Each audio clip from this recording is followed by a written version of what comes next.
Ustaz boleh terangkan sikit tentang sakaratul maut? Betulkah ada setan yang akan menyamar dan cuba untuk menghasut dan menyesatkan kita? Kalau ya, boleh tak kongsi amalan untuk selamatkan daripada hasutan setan? Ya beginilah masalah hasutan setan ni, antara benda-benda yang mengganggu akidah kita ni banyak. Antara amalan-amalan supaya hati kita ni bersih daripada kesyirikan, sama ada syirik khafi, syirik jali, syirik gapo pun. Antaranya kita baca Allahumma inni a'udzubika an nusyrika bika syai'an na'lamuh wa nastaghfiruka lima la na'lamu. Baca 3 kali sehari. Insya-Allah selamat daripada syirik kecil dan syirik besar. Dan keduanya, kehidupan kita mesti bertauhid ke Tuhan. Kalau kita hidup mendewa-dewa, memuja siji, mati terkejut siji. Tapi kalau kita mendewa-dewa ke ilmu, mendewa-dewa ke pangkat, mendewa-dewa ke harta, semua benda itu akan hadir ketika kita mati. Maka di dalam hidup kita, akidah kita bergantung dengan dia, maka ketika mati dia akan paut dengan benda tu. Kalau sehari-hari kita duk fikir bab pitih, duk fikir bab dia lah yang menjamin kehidupan kita, maka kita akan paut dengan benda tu. Ketika terparuk sangat, maka waktu yang paling dahsyat manusia adalah ketika dia nak berpisah daripada roh dia, berpisah daripada jasad dia. Maka kalau dia duduk pegang CJ, duduk pegang PhD, duduk pegang PhD tu. Marabuka PhD, marabuka, tak ada apalah, tak ada apa. Maka lagu-lagu ni kita tak boleh jawab, tapi amalan kita. Sebab itulah kena jaga akidah kita. Kita nak ambil PhD, bagus. Tetapi jangan mendewa-dewakan. Jangan buat dia tu sebagai Tuhan. Kita ngaji ilmu, jangan pegang dengan ilmu kita. Kita beramal, bagus. Ngaji jadi orang alim, bagus. Jangan pegang dengan benda tu. Pegang dengan Tuhan semata-mata. Barulah apabila berlaku peristiwa yang dahsyat dari diri kita, Tuhanlah kita pegang. Pegang sungguh-sungguh dia. Ketika nak mati, sekalipun tak sebut la ilaha illallah, kalau mati berpegang dengan Tuhan, insya-Allah duduk dalam syurga. Jadi syaitan ni dia akan uji kita ketika kita paling sakit, ketika nak mati. Dah lah sakit nak mati lagi, ya ganggu akidah kita. Kalau ada selain daripada Allah dalam hati kita, maka bimbang takut tercabut.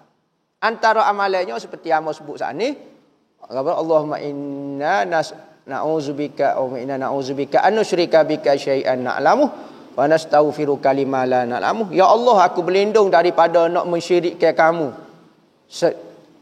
Na'lamuh. Sama ada kamu aku tahu ataupun aku tak tahu. Dan aku minta maaf jika ada berlaku syirik yang aku tidak tahu.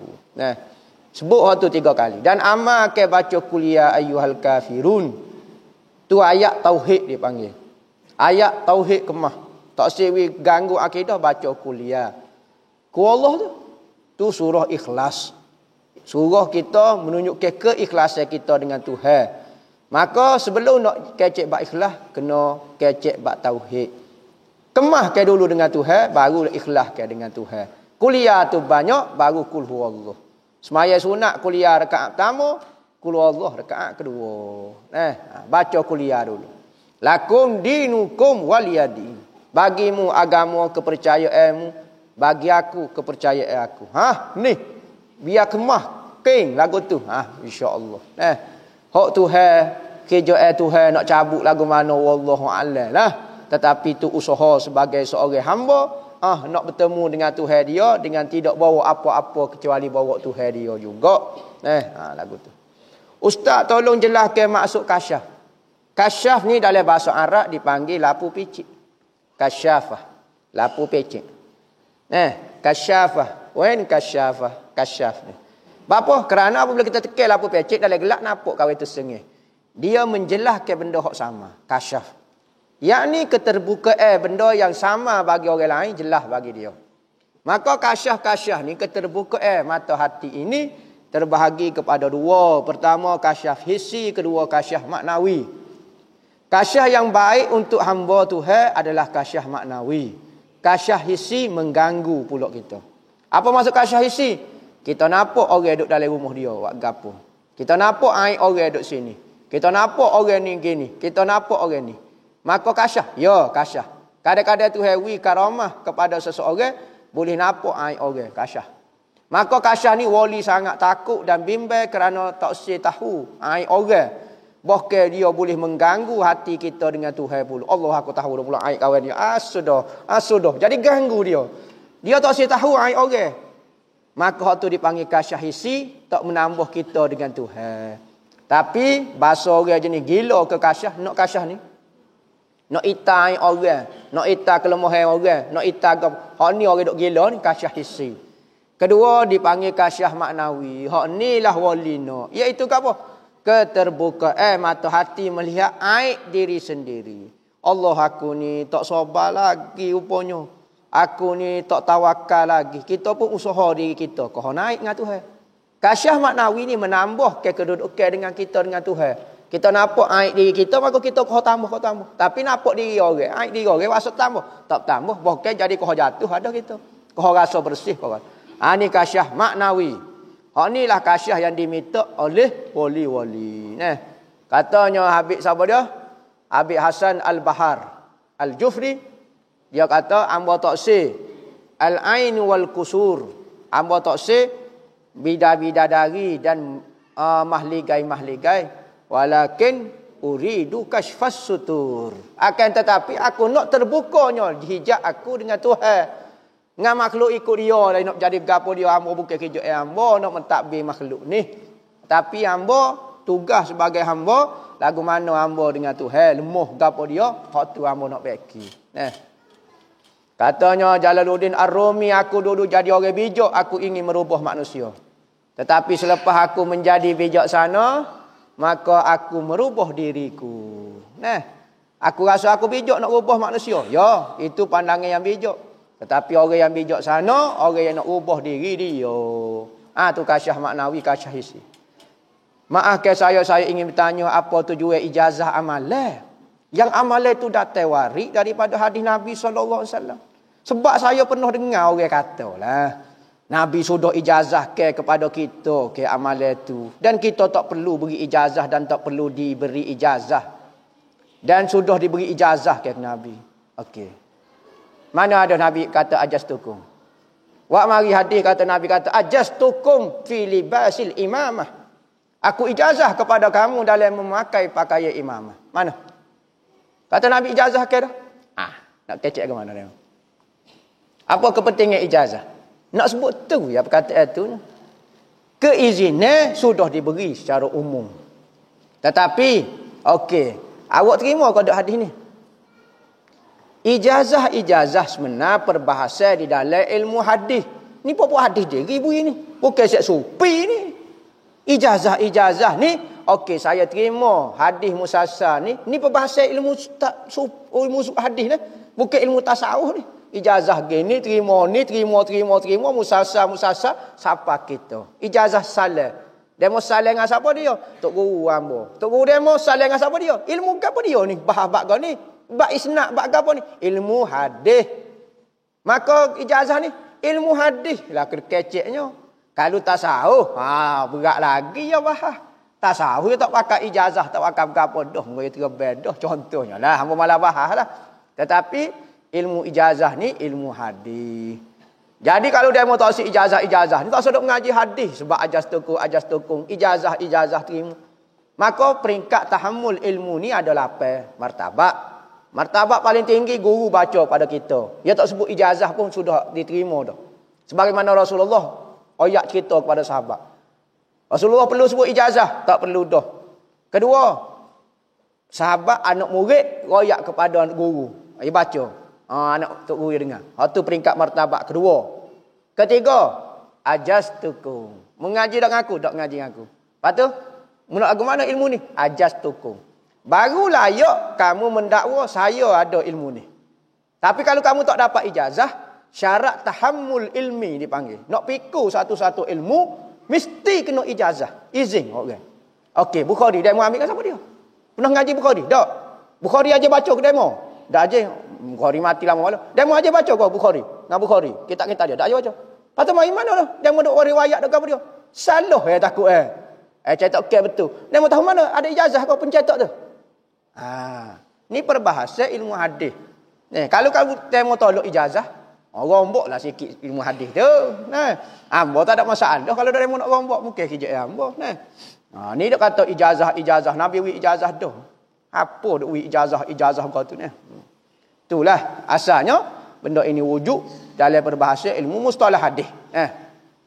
Bukan bab bahasa ilmu sufi. Jadi soalan ni anak tak terasa hati pun. Orang hadis dah terasa ni buat apa dia buat ijazah lagu ni. Apa hukum kita merawat dengan meletak ke jumlah bayaran pada pesakit, hukum dia harus pergi hospital. Malah kita bomo sebab orang pihak tak bomo dia ayat ni. Tapi merawat sebenarnya tak hospital lah. Kita pergi hospital nak jantung, tiba-tiba dia minta 20,000. 20,000 kata. Gitu betul-betul 20,000 ada tak si bayar. Tak si bayar 20,000 ada. Bayar kata doktor kata mai 20,000. Tak apa saya 40,000 lah doktor. Tok Bomo minta 40 ya tak si bayar. Tok Bomo bayar. Merawat juga ke? Apa hukum merawat dengan letak jumlah bayaran? Orang pun faham. Merawat ni style ruqyah kali. Apa tak nampak doktor? Soalan ni. Apa tak nampak Amerika? Apa tak nampak Yahudi? Apa tak nampak Cina? Tak nampak tu lebah balasoh orang gini. Allah Rabbi sepi. Jadi harus hukum dia. Sebagaimana kita bayar untuk rawatan hospital, jangan malu dan segan untuk bayar rawatan Tok Bomo. Kata paruk sikit. Misalnya rawatan jantung, bangun air tawar ke apa dia? Biasalah kalau pergi rawatan jantung ni bypass misalnya 16,000. Amu ambil murah ya, 15,500 ya, ngambo. Nampak rawatan betulnya. Tak sudah fikir lambo lawak lagu mana. Dia ada fikir tak? CT scan tu lagu mana, geruk apa semua. Tak fikir dia. Dia faham tak doktor rawat? Saya tak faham juga. Tapi kalau saya kecek awak tak faham juga. Tapi hak penting merawat lah. Merawat.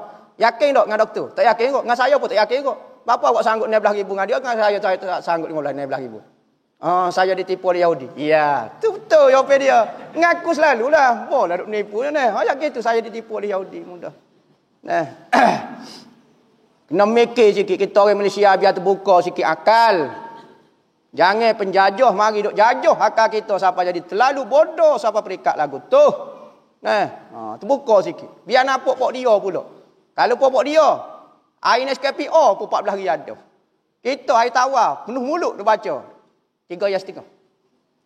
Waktu pun tak saya bayar. Macam-macam orang ada dah. Konflik masyarakat.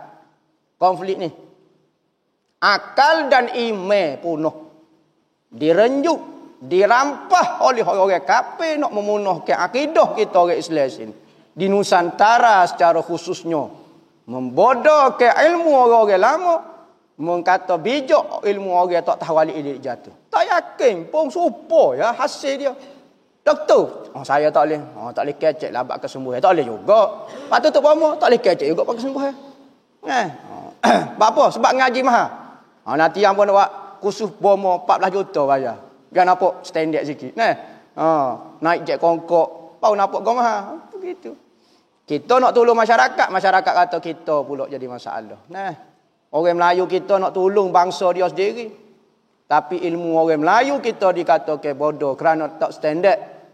Orang Melayu, orang ilmu kafir supaya tolong ya. Tak yakin juga siapa.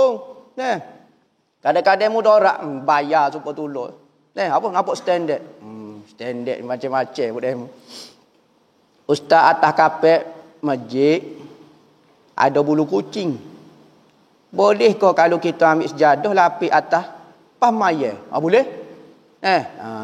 Boleh maya tak ada masalah apa sebab bulu kucing duduk bawah. Jangan kita duduk atas bulu kucing patu rapat kapek dekat atas kepala kita, tak boleh lah. Jangan tangguhlah. Itu sahlah sebab tak setuh dengan tubuh kita. Saya masuk air gula tu. Saya masuk air gula dalam 2 liter lagu tu lah. 2 liter.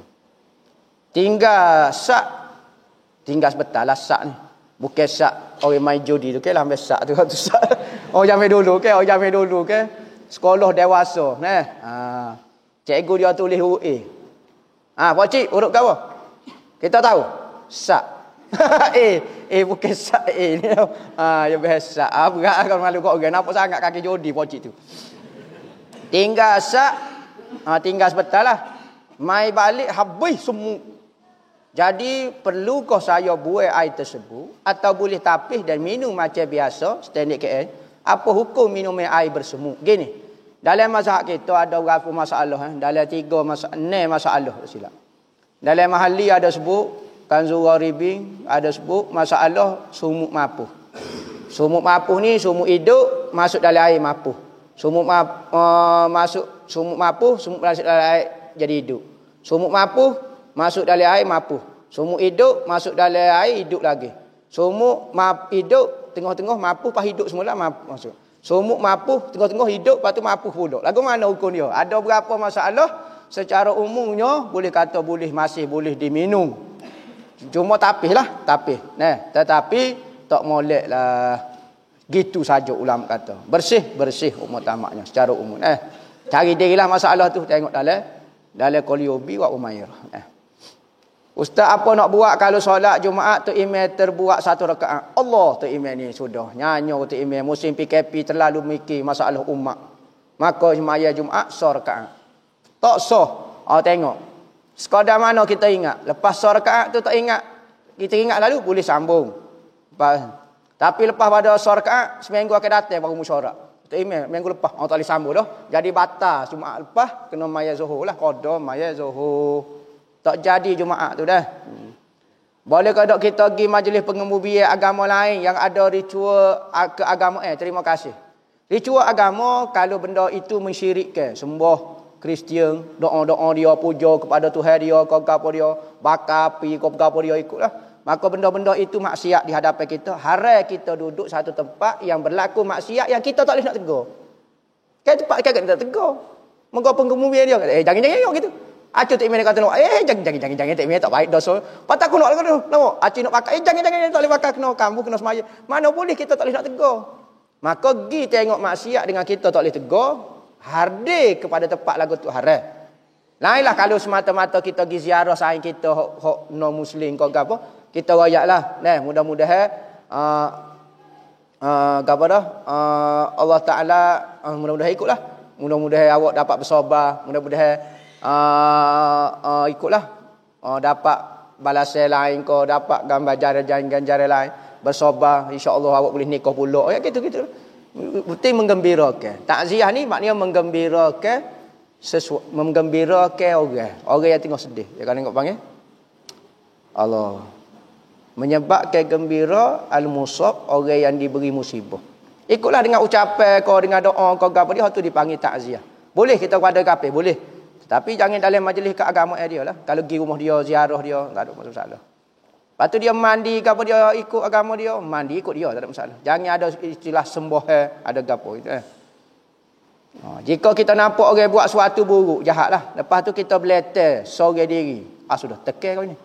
Tekan keburukan itu tersebut. Adakah kita dikira mengata dan mengumpat orang itu juga? Sudah. Mengata lagu mana pula? Sekejap sorang. Bahasa jahat ni nipu, kecek sorang. Mengata kau ni. Mengata juga orangnya. Tak tahu kata kepada diri sendiri. Mengopak ni tak boleh. Mengopak ni kena kepada orang lain. Mengata masuk dalam keadaan mengata jugalah. Mengopak ni tak.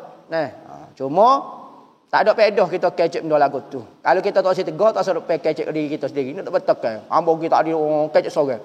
Bahasa kakak ni kecek sorang. Baik tak kecek sorang. Okay. Moga kita tahu dah diri kita pun. Tak payah yak diri kita. Jadi nak tegur-tegur kalau tak usah kecek pakai senyap tak usah kecek gitu. Ustaz tu pergi tanya, kopi luwak boleh kau tak minum tak? Luwak ni bukan bahasa Kelantan luwak. Tak luwak langsung ni. Minum air gapo sikit ya tak luwak. Bukan luwak tu. Luwak ni maknanya binatang dipanggil luwak. Bukan luwak sebelah Negeri Sembilan tu. Ada pepatih luwak jempur apa semua bukan tu. Bukan bak luwak tu. Luwak ni binatang. Dia suka makan kopi.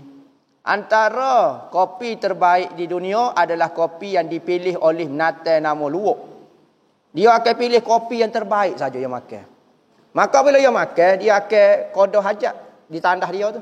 maka tubiklah biji-biji kopi. Biji kopi. Dia makan kopi, tubiklah biji kopi. Maka biji kopi tu dibersihkan, disabung, disyampu dan dikering, dimesing, dibuat air kopi. Mahal bengih supaya pistu harga dia. Kerana apa? Kopi terbaik. Tapi cara pilih dia dengan lagu tu. Boleh kodok. Bekas makan ayuk. Bekas ayuk. Okey, boleh tak makan? Ulama bahas dari sudut mazhab kita, kalau benda yang dimakan masih kerah, makan tu basuh-basuh, maka benda itu kalau basuh bersih. Pas lagu mana? Makruh sahaja makannya tu. Tapi kalau benda tu cair, tubik hancur dah, berarti meresak dan najis, tak boleh makan. Najis, makan najis. Kita tak makan najis. Luwak tu kita makan kopi yang dipilih. Lah ni hok berat lagi kopi gajah. Seringan kopi gajah. Kopi yang dimakan oleh binatang dipanggil gajah. Oh, ya tubik dalam 4 kilo kali 5 kilo tan tubik. Hot tu banyak lagi. Pada pera luwak baik pera gajah. Lah ni di Thailand kopi gajah 20. Dia akan tubik kopi-kopi yang dipilih oleh gajah. Gajah pula sebab dia mengaji, maka dapat PhD, maka dia pandai memilih kopi. Pula dia 20 boleh. Dulu luwak soho. Lah ni gajah 20. Adalah kopi gajah. Tak tahu kau ada lagi dok kopi. Tapi mahal lah kopi luwak ni. Ukur dia makruh dalam mazhab kita. Dulu ada perbahasan lama dah. Ustaz saya keluar rumah dengan makeup. Salah ko, tetapi dengan keizinan suami. Hak tu mahal tu. Suami potolu lagu tu. Saya makeup apabila saya keluar dengan suami hari juga kau ustaz. Terima kasih ustaz, semoga ustaz sekeluarga dilindungi oleh Allah Subhanahu wa taala. Pandai nak model. Gini, ingat kalau perbuatan itu haram tidak sah izin kepada perbuatan haram. Haram makeup bukan haram di keizinan suami. Haram dia dengan Tuhan kerana mendedahkan aurat, takrabu zina, menghampirkan perbuatan zina berlaku. Orang muka makeup menarik perhatian lelaki. Dak suami saya izin. Bukan kaitan izin tak izin. Makeup ni kerana dia menarik perhatian lelaki-lelaki. Muka supo hatu. Tapi dia makeup, dia bobo cantik kalau ni. Kau orang duk nipu. Muka macam Korea, macam enemy, nyoboboh cap merah, cap goni, bobo lapo soluh di muka. Paku tekan jadi warna-warni apa semua macam tropik light apa semua. Maka lagu mana? Hukum dia tak boleh. Haram tetap haram. Kerana haram ni bukan bergantung dengan izin. Lainlah kalau masalah keluar daripada rumah. Tu betul kalau suami izin tak haram. Kalau suami tak izin haram. Tapi makeup ni bukan haram tak haram diizin. Di benda itu Nabi kata dalam Quran kata takrabuz zina, menghampirkan kepada zina. Ustaz boleh doktor sikit apa itu ruh? Ruh pula gapo dia. Qul ruhu min amri rabbi. Katakan ruh itu daripada urusan Tuhanku. Maka ulama ahli sunnah berjamaah ada beberapa pendapat. Imam Malik kata ruh itu seperti jasad kita. Bentuk kita lah. Berarti kalau muka kakak ni, ruh kawan ni punya ruh PhD ni. Apa ni? Sebab sopo dengan jasad dia. Misal contohnya lah. Contoh. Ruh ni begini. Nampak? Sopo katanya Imam Malik. Ada kata ruh ni tak. Tak tahu rupa lagu mana. Dia tidak berupa. Dia berada dalam jasad. Tak. Di luar jasad. Tak. Lepas tu? Tak tahu. Ada kata ruh itu amri rabbi. Kulir ruh min amri rabbi. Katakan ruh itu hanya perintah Tuhan. Tuhan perintah gerak. Tak ada benda pun. Tuhan urus. Tak ada benda pun. Maka ruh ada kata ada. Macam-macam. Ada kata ruh tu sifat. Manusia apabila sifat dengan ruh dia hidup. Hilang sifat tu maka tak ada lah. Ada kata ruh ini adalah benda. Jauharul latifun macam-macam pendapat. Tetapi Nabi jawab kulir ruhu min amri rabbi. Katakan tu ruh itu urusan Tuhanku. Ulama-ulama sufi bahas mengenai ruh terlalu tinggi perbahasan dia. Ulama-ulama bahas ada satu kitab tajuk ruh. Siapa dia? Ibnu Qayyim kah? Kitab Ar-Ruh. Kecek perbahasan bab tu ada banyak. Bahaslah mengenai ruh. Ngajilah. Orang mengaji kena Tuhan, dia kena mengaji kena ruh pula. Mau ijazah amalan mendapatkan makrifatullah. Ustaz, terima kasih. Allah, mudahnya ijazah yang makrifatullah ni. Ijazah. Lepas tu boleh makrifatullah. Ngajilah. Ngaji. ngaji syariat, ngaji tarekat, ngaji hakikat, lah hasillah makrifat. Ngajilah syariat dulu. Ngaji semaya, hukum hakam, ngaji tauhid, ngaji fiqh. Ngaji syariat zahir dulu. Akhlak kita, perangai dulu. Keming. Naik kepada tarekat pula. Amal dengan molek, amal dengan... Maka hasillah satu hakikat. Satu ilmu dipanggil hakikat. Ilmu ni benda yang sebenar akan kita perolehi daripada hasil amalan dan ilmu kita, maka kita mencapai satu perasaan yang sebenar dipanggil hakikat sesuatu benda. Barulah kita pahami dan kita ingat maklumat itu dipanggil makrifat. Hiduplah kita bermakrifat dengan Tuhan. Ada ulama kata hakikat itu Allah, makrifat tu Muhammad. Kena gabung dua tu. Kalau kecil hakikat kat Tuhan, makrifatnya Muhammad. Sempurna ke zahir dan batin. Lagu tu. Ijazah tak ada mudah. Allah. Bacalah doa-doa yang biasa dibaca oleh ulama.